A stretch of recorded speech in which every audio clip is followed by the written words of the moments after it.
Minha gente, seguinte, lembra daquela do bobalhão do Fábio Assunção, defendendo que os bandidos de 16, 17 anos não venham me dizer menor infrator, tá? Já sabe o que tá fazendo. Pode fazer filho, pode votar, então já sabe o que tá fazendo, né? Os bandidos aí de 16, 17 anos, pro Fábio Assunção, devia era estender essa maioridade para 21, né? Vamos deixar o cabra cometer crime. Isso devia ter sido votado hoje.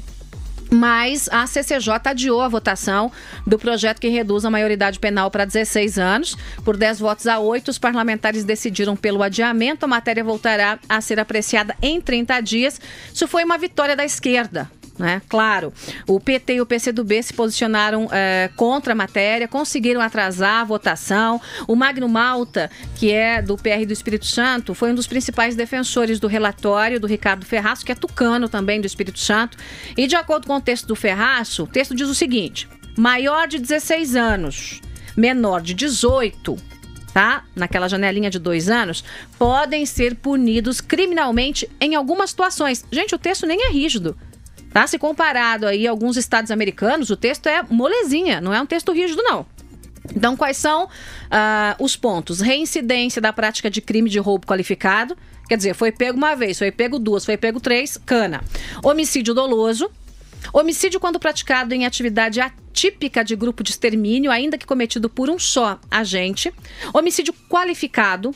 Lesão corporal seguida de morte, lesão corporal dolosa de natureza gravíssima e lesão corporal seguida de morte quando praticadas contra a autoridade ou agente, latrocínio ou extorsão qualificada pela morte, extorsão mediante sequestro na forma qualificada, estupro, falsificação, corrupção, adulteração ou alteração de produtos destinados a fins terapêuticos ou medicinais, quer dizer, fazer medicação falsa, né?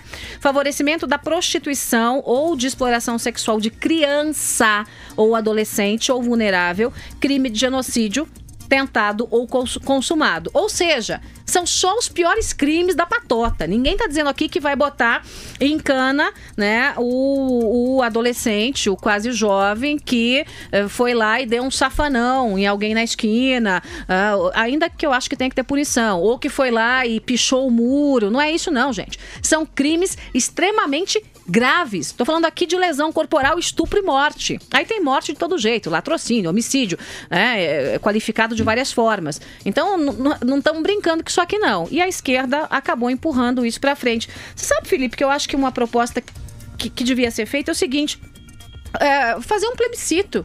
A população tinha que participar disso. Tinha que dizer, porque se fizer um plebiscito, se colocar uma pesquisa na rua, e olha, pode até ser online. Pode ser online, o Senado não vive fazendo pesquisa online, né, sobre matérias. Vocês vão ver o quanto a população é a favor de que haja uma legislação que coloque o que se chama de menor infrator, que é o bandido com menos de 18 anos, na cadeia caso o crime seja hediondo. Consulte a população. Deputado e senador não tem que trabalhar para a população? Então, teoricamente teria, né? Consulte a população, ué.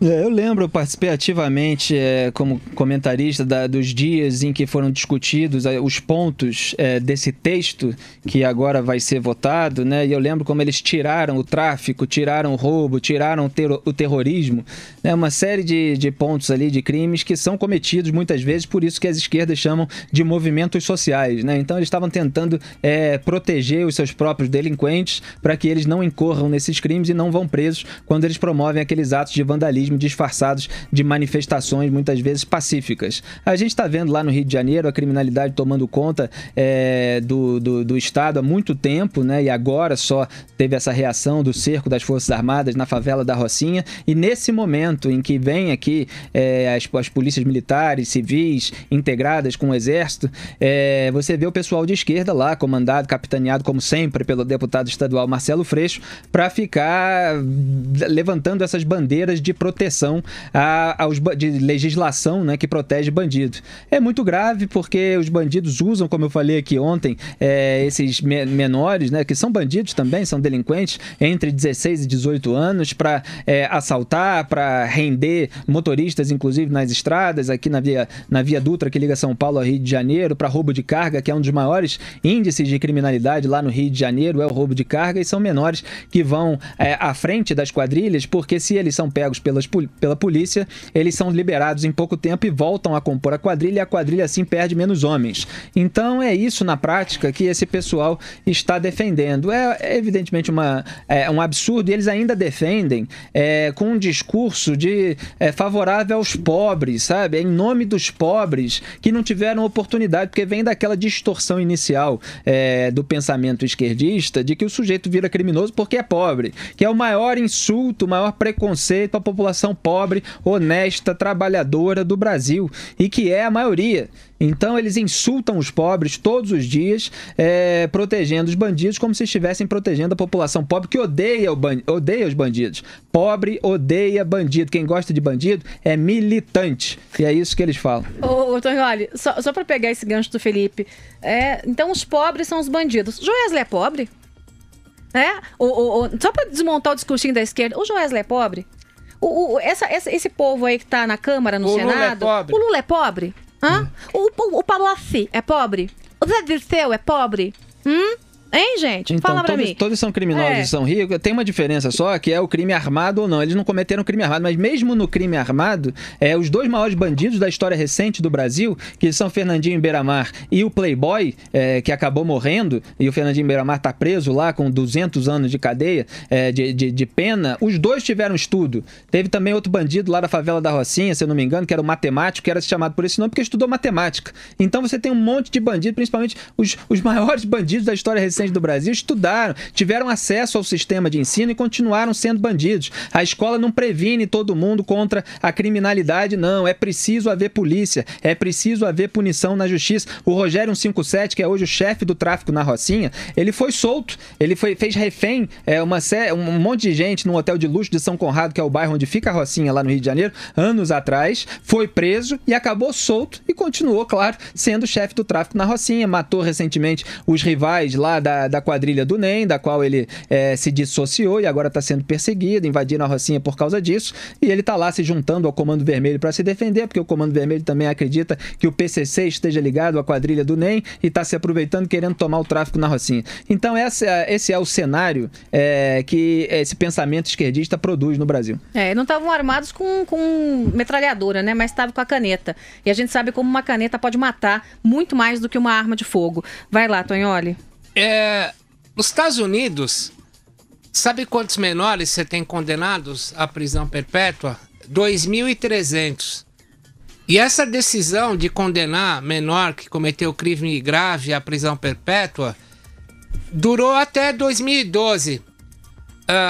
2012 essa decisão deixou de vigorar, então só continuava em prisão perpétua menores que cometeram crimes até 2012.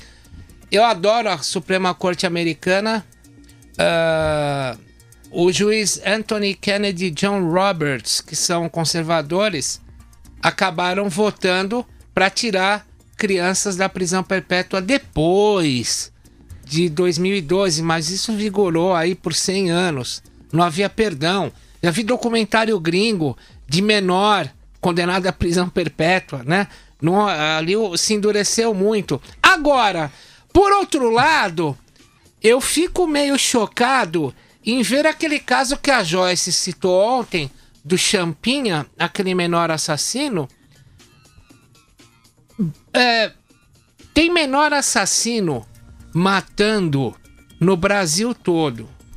É só quando um menor assassino pega um membro das elites que leem imprensa é que o caso vem discutindo, né? Precisa ter um Champinha matando, né? A menina Café lá, o sobrenome dela. Você tem um Champinha exposto, né? Porque matando eles estão aí todo dia. Então, você tem um exposto na é só quando... Acaba a energia elétrica toda hora. Quando acaba nos Jardins, na Zona Nobre de São Paulo, sai na imprensa. Então é uma mediocridade que é impressionante. Menor mata bagarai a granel, mata nas favelas, mata nas periferias. Bastou pegar aquilo que o ex-governador de São Paulo, Cláudio Lembo, chama de a grande burguesia branca. Quando você pega as elites, que acontece? Vamos reduzir a idade penal. Isso é uma hipocrisia, já deviam ter reduzido antes. Menor mata pra cacete o tempo todo. E é nas periferias que você pega os grandes números de menores assassinos. Infelizmente, a imprensa tem que seguir isso, só chega até nós quando pega aquilo que o Cláudio Lembro chama de a grande burguesia branca. É isso aí. Exato. É só um complemento. As maiores vítimas dos bandidos, inclusive dos bandidos menores de idade, são os pobres. Porque os pobres não têm condomínio fechado, com guarita, não andam em carro blindado, não tem como se proteger porque não tem dinheiro para isso. São eles que se arriscam mais no transporte público, no ônibus, para voltar para as suas casas, que são longe do trabalho. Às vezes eles têm que saltar numa estação e andar um caminho longo à noite, no escuro, e são assaltados, são estuprados, têm suas casas invadidas. A gente conversa lá no Rio de Janeiro com o pessoal de São Gonçalo, com o pessoal mesmo até de bairros afastados de Niterói, de outros locais lá no Rio de Janeiro que são muito perigosos e muitas vezes tem toque de recolher à noite. O pessoal se preocupa demais com a família que sai para trabalhar e não sabe se vai voltar. O pobre é vítima, e esse pessoal que fica defendendo a redução da maioridade penal tem os seus seguranças. É um pessoal que tem dinheiro. Quando não tem segurança, paga com dinheiro público. O senhor Marcelo Freixo, deputado estadual, tem 10 seguranças. 10 seguranças pedidos ao seu gabinete de deputado. 10, entre policiais civis, militares e seguranças lá do Estado, e que ele usa e ao mesmo tempo está defendendo desarmamento, redução da maioridade penal, tudo isso que vai infligir, na verdade, a população pobre que ele finge defender. É muita hipocrisia. Mas aí, fere os direitos humanos? Colocar gente com 16, 17 anos na cadeia fere os direitos humanos. Ninguém pensa em quem está sendo assassinado. Eu já fui assaltada por menor, por moleque, né, no semáforo. Malandro chegou armado no semáforo, não conseguiu levar nada não, porque eu fui esperta. Não devia ter sido tão esperta, ter dado uma caca. Mas eu houve uma tentativa de assalto, um moleque de uns 14, 15 anos, não tinha mais do que isso, armado, arma de fogo, tá? Embaixo daquele moletomzão, geralmente eles chegam, né, com a mão dentro do moletom, uma capa, né, do moletom na cabeça, e aí, passa a bolsa aí, madame. É o jeitão que eles chegam. A maioria se desespera, obviamente, você não sabe o que essas pessoas são capazes, e eles já chegam deixando bem claro que são capazes de qualquer coisa. Você sabe como foi meu assalto com menor? Eu tava descendo a Pamplona, já era, umas 11 da noite, eu moro aqui perto da Pamplona, tava perto de casa. Aí eu desci, tinha dois de menor. 2 de menor. Aí ele falou assim: e aí, tio? Vai dar carteira ou vai dar carteira? Temos que sacar ou vai ser no psicológico? Aí eu perguntei: o que é no psicológico? É sem sacar, tio. Da carteira que vai ser no psicológico. Aí eu tirei a carteira, tinha uns R$170.